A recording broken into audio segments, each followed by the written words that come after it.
ఉమ్మడి నిజామాబాద్, కరీంనగర్, ఆదిలాబాద్, మెదక్ జిల్లాల పట్టభద్రుల మరియు ఉపాధ్యాయ ఎమ్మెల్సీ ఎన్నికల ఓటర్ల సమావేశం నిజామాబాద్లో బోధన్ రమాకాంత్ ఫంక్షన్ హాల్లో జరిగిన ఉమ్మడి నిజామాబాద్, కరీంనగర్, ఆదిలాబాద్, మెదక్ జిల్లాల పట్టభద్రుల మరియు ఉపాధ్యాయ ఎమ్మెల్సీ ఎన్నికల ఓటర్ల సమావేశం ఘనంగా జరిగింది.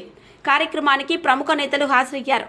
బీజేపీ రాష్ట్ర అధ్యక్షులు, కేంద్ర మంత్రి కిషన్ రెడ్డి, నిజామాబాద్ అర్బన్ ఎమ్మెల్యే ధన్పాల్ సూర్యనారాయణ, మాజీ ఎమ్మెల్యే చింతల రామచంద్రయ్య, బీజేపీ రాష్ట్ర కార్యదర్శి, జాతీయ పసుపు బోర్డు చైర్మన్ పల్లె గంగారెడ్డి, ఉపాధ్యాయ ఎమ్మెల్సీ అభ్యర్థి మల్క కొమరయ్య, పట్టభద్రుల ఎమ్మెల్సీ అభ్యర్థి అంజురెడ్డి, జిల్లా అధ్యక్షులు దినేష్ కులాచారి, రాష్ట్ర కార్యవర్గ సభ్యులు వడ్డి మోహన్ రెడ్డి, రాష్ట్ర బీజేపీ కార్యవర్గ సభ్యులు మేడపాటి ప్రకాష్ రెడ్డి. ఈ సమావేశంలో ఉపాధ్యాయులు, పట్టభద్రులు మరియు పార్టీ కార్యకర్తలు పెద్ద సంఖ్యలో పాల్గొని అభ్యర్థులకు మద్దతు తెలిపారు. సమావేశంలో నాయకులు ఎన్నికల ప్రాముఖ్యత, అభ్యర్థుల అజెండా, ప్రభుత్వ విధానాలపై ప్రజలకు అవగాహన కల్పించారు. అలాగే బీజేపీ అభ్యర్థులకు ఓటు వేసి విజయం సాధింప చేయాలని ప్రజలను కోరారు.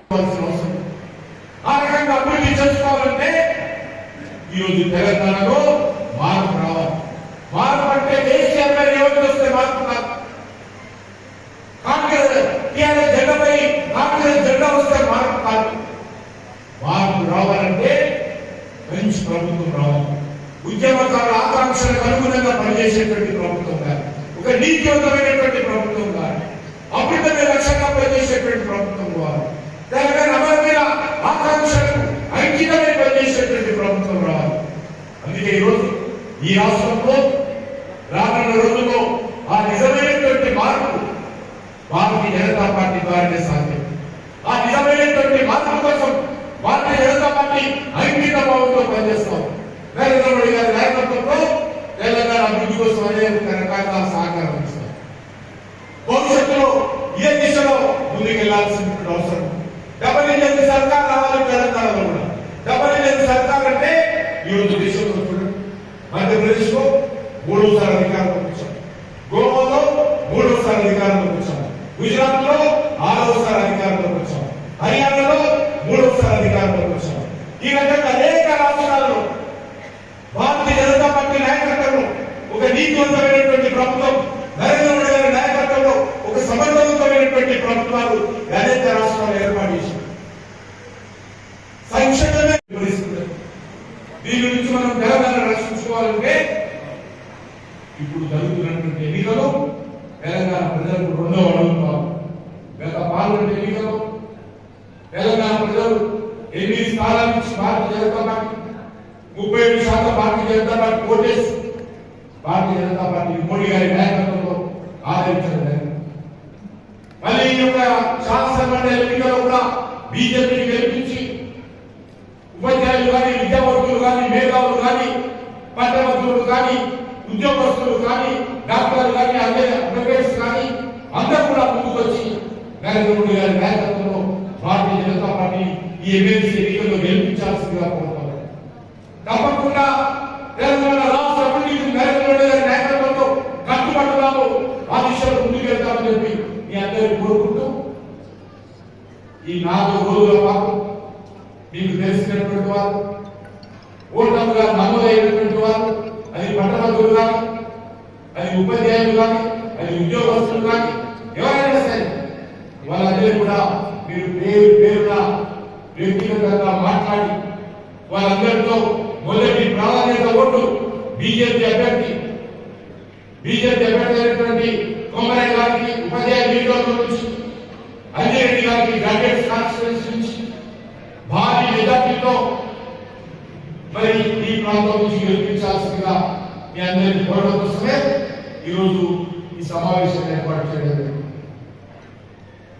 నాకు పూర్తి విశ్వాసం ఉంది, జరుగుతున్నటువంటి 3 సీట్లు కూడా నేను స్వయం అన్ని ప్రాంతాలకు వెళ్ళాను. ఓటర్ల దగ్గర గెలుస్తున్నటువంటి ఏకైక పార్టీ భారతీయ జనతా పార్టీ మాత్రం. ఈరోజు ఓటర్ల దగ్గరికి వెళ్ళి మాట్లాడుతున్నటువంటి పార్టీ ఏకైక party Congress party. BRS party అసలు టీచర్ల కాన్స్టిట్యూన్సీలో పోటీ చేయడం, టీచర్ల సమస్య మీద వాళ్ళకు పట్టింపు లేదు, టీచర్ల సమస్యల పరిష్కారం చేయాలని చిత్తశుద్ధి లేదు కాబట్టి వాళ్ళు ఈరోజు పోటీ చేయడం లేదు. అందుకే భారతీయ జనతా పార్టీ టీచర్లన్నా, గ్రాడ్యుయేట్స్ అన్నా, ఉద్యోగస్తులన్నా గౌరవం ఉంది, వాళ్ళ సమస్యలు పరిష్కారం కావాలనేటువంటి భారతీయ భారతీయ జనతా పార్టీ ప్రభుత్వాలు పనిచేస్తూ ఉన్నాయి. కానీ తెలంగాణలో ఎక్కడ వేసుకున్న తెలంగాణ ఏర్పడినప్పుడు మిగులు బడ్జెట్లో ఉన్నటువంటి రాష్ట్రం, ధనిక రాష్ట్రంగా పేర్కొన్నటువంటి తెలంగాణ ఈరోజు అప్పుల రాష్ట్రంగా మారింది, దివాలా రాష్ట్రంగా మారింది. ఈరోజు రాష్ట్ర ఆర్థిక వ్యవస్థ టీఆర్ఎస్ పార్టీ కాంగ్రెస్ పార్టీ కలిసి దివాలా తీసినటువంటి పరిస్థితి. ఒకటి వస్తే ప్రభుత్వ ఉద్యోగస్తులకు ఉపాధ్యాయులకు జీతాలు ఇవ్వలేనటువంటి పరిస్థితి, అభివృద్ధి కార్యక్రమాలు చేపట్టలేనటువంటి పరిస్థితి, చిన్న చిన్న అభివృద్ధి కార్యక్రమాలు కూడా ఎక్కడ వేసిన కూడా అక్కడ మాటలు కోటలు దాటుతున్నాయి తప్ప మనం ఈరోజు మరి సెక్రటరీ దాటిన పరిస్థితి. అందుకే ఈ రాష్ట్రాన్ని మనం రక్షించుకోవాలి. ఒక మంచి రాష్ట్రాన్ని ఒక పద్ధతి ప్రకారం చేస్తే, అంకిత భావంతో చేస్తే ఈ రాష్ట్రము దేశంలో ఒక ఆదర్శమైనటువంటి రాష్ట్రంగా తీర్చిదిద్దవచ్చు. కానీ నాయకులకు కేసీఆర్ 10 సంవత్సరాలు తన కుటుంబం గురించి ఆలోచన చేశారు. బంగారు తెలంగాణ తెస్తానన్నటువంటి కేసీఆర్ మరి బంగారు తెలంగాణ దేవుడు ఆయన బంగారు కుటుంబం చేస్తుంది. మరి ఈరోజు రేవంత్ రెడ్డి వచ్చిన తర్వాత కూడా అదే పరిస్థితి.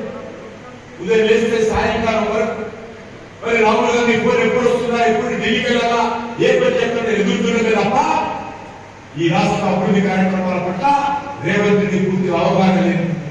ఇచ్చినటువంటి హామీలు 6 గ్యారెంటీలు 100 రోజుల్లో పూర్తి చేసినటువంటి 6 గ్యారెంటీలు మరి ఎక్కడ అమలు జరుగుతున్నాయి? 6 గ్యారెంటీలు పెన్షన్ కూడా పెంచుతామని చెప్పారు. 2,000 రూపాయల పెన్షన్ 4,000 చేస్తామని చెప్పారు. దిగంలో 3,000 పెన్షన్ 4,000 చేస్తామని చెప్పారు. అది ఉద్యోగ పెన్షన్ కానీ, వితంతువుల పెన్షన్ కానీ, ఏ పెన్షన్ కూడా పెంచడం. కాబట్టి ఈరోజు మనం చేస్తాం. ఈరోజు జరుగుతున్నది ఏంటంటే హైదరాబాద్ లో వ్యాపారం దెబ్బతింది, రియల్ ఎస్టేట్ రంగం దెబ్బతిన్నది. దేశంలోనే అత్యధికమైనటువంటి స్థాయిలో ఉన్నటువంటి రియల్ ఎస్టేట్ రంగము ఈరోజు కుప్పకూలేటువంటి పరిస్థితి. దానికి కాంగ్రెస్ పార్టీ ప్రధాన కారణం. కాంగ్రెస్ పార్టీ అవలంబిస్తున్నటువంటి తప్పుడు విధానాలు, బెదిరింపు విధానాలు. మన ఛానల్ ని వెంటనే సబ్స్క్రైబ్ చేసుకుని పక్కనే ఉన్న బెల్ ఐకాన్ కొట్టేసి నోటిఫికేషన్ ఆన్ లో పెట్టుకోండి.